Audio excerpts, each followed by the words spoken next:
During the Civil War, what goes on the sea is going to have a tremendous and profound impact on the shape of the war. What I'd like to talk about first are the men responsible for organizing both the Union and the Confederate navies. For the Union Navy, Gideon Welles was responsible for transforming the United States Navy into a small, meager force in 1861 into one of the largest and most powerful in the world by 1865. Throughout the United States Civil War, the Union will have a tremendous advantage over the Confederacy. They will have many more ships and many more resources in order to provide them with this strong army. We'll see this benefit in the Union blockade of the Confederate coastline throughout the Civil War. The man responsible for organizing the Confederate Navy will be Stephen Mallory. Unlike his counterpart in the United States, Mallory will not have the great resources available to him, and instead will have to come up with a number of innovative approaches to be more of a thorn in the side of the United States Army. One of the innovations that Mallory is going to use in order to disrupt the Union blockade are something called sea mines or torpedoes. And this picture does a great job of explaining or demonstrating what exactly a sea mine or torpedo look like. You would have a floating barrel here placed probably somewhere within the Union blockade, and the idea behind it is that a ship would run into this barrel and it would set off this canister here that would be filled with gunpowder ammunition, and basically this is what would happen. No more ship, no more blockade. One of the other innovations that Mallory is going to use in order to try to disrupt the Union blockade is he's going to employ one of the first Confederate submarines. Called the CSS Hunley, the CSS Hunley was developed by a private Confederate investor in Mobile, Alabama. In 1863, the Hunley will be taken to Charleston Harbor, where its goal will be to help to disrupt the Union blockade.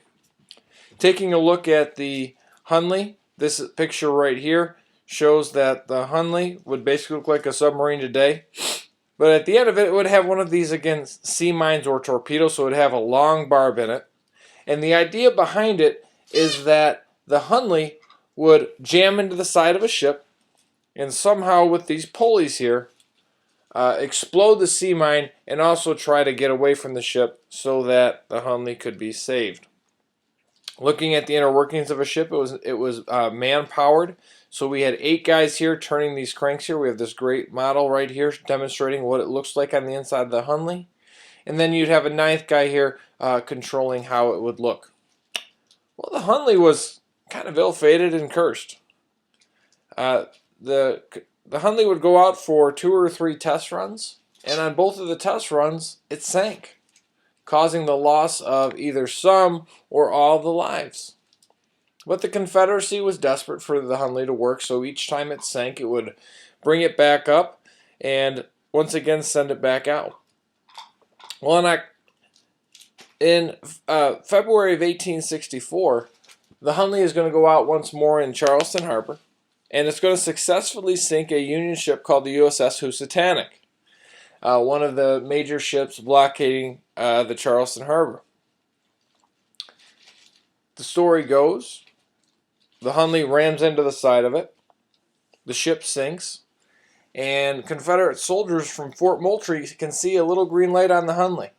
They see it, leave the Housatonic, but then all of a sudden it disappears. The Hunley will not actually be salvaged or found in Charleston Harbor until 1995. And I had the opportunity in 2012 to actually go and see it up close. It's in a giant saltwater tank. Scientists are trying to preserve it. But the Hunley is one of the major Confederate innovations that Mallory is going to try to use. Both the Union and Confederacy are also going to make use of what are known as ironclad ships. The Confederate ship is going to be called the CSS Virginia, shown here. The CSS Virginia is actually going to be an old salvage ship that a Union shipyard is going to attempt to burn and try to basically destroy. But the Confederacy is going to be innovative enough in order to salvage or reclaim this ship and played out and basically refit the sides of the ship with metal plates. It's going to be called the CSS Virginia.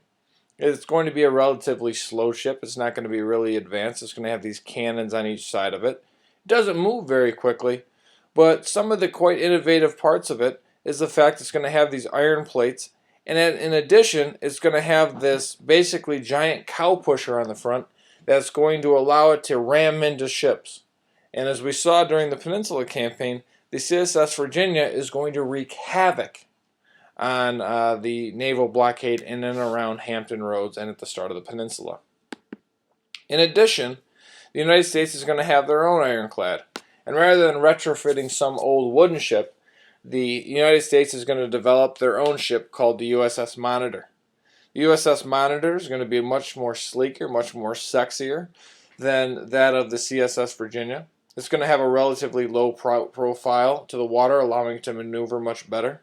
And in addition, it's going to have this turret located on the top.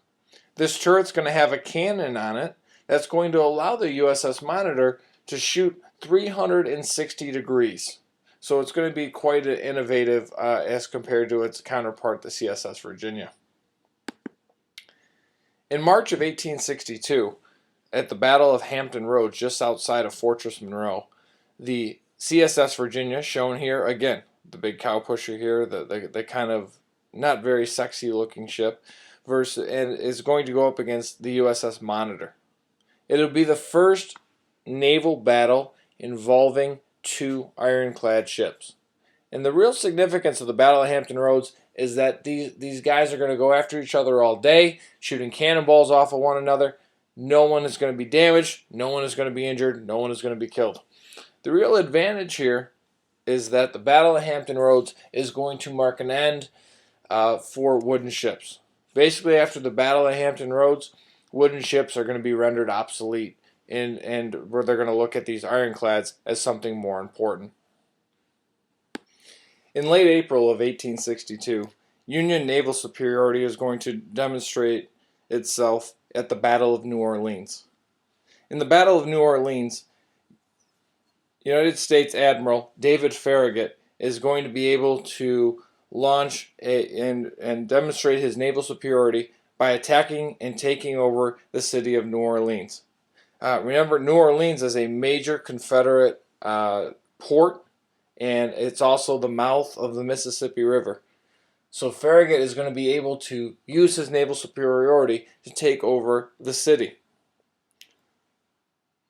The capture of New Orleans is going to be a major blow to the Confederacy, because within a series of a few months, Union victories in Fort Donelson, Fort Henry, and at Shiloh and at New Orleans is really going to give the North a tremendous advantage in the West.